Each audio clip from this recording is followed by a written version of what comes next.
সবচেয়ে খারাপ জিনিস হলো সময়। চিরতরে চলে যায়। কিন্তু এর ফলে যে ব্যথা হয় তা চিরতরে থেকে যায়। যাদেরকে একটু আঘাত করতে আমাদের নিজেদেরই কষ্ট হয়, তারাই আমাদেরকে আঘাতে, আঘাতে চূর্ণ-বিচূর্ণ করে দেয়। পৃথিবীতে তারাই সবচেয়ে সুখে আছে, যারা সবাইকে অচেনা বলে মনে করে।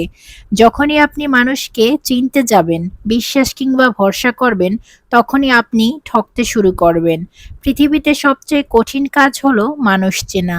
বহু বছর, বহু যুগ ধরে চেনা মানুষকেও হঠাৎ করে একদিন আবিষ্কার করবেন সেই আপনার সবচেয়ে অচেনা। অপরিচিত মানুষ কখনো আপনার বড় বিপদ বা সর্বনাশের কারণ হবে।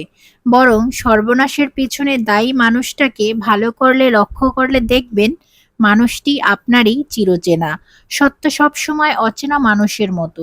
হয়তো আপনি তাকে চিনেন না, কিন্তু সে আছে।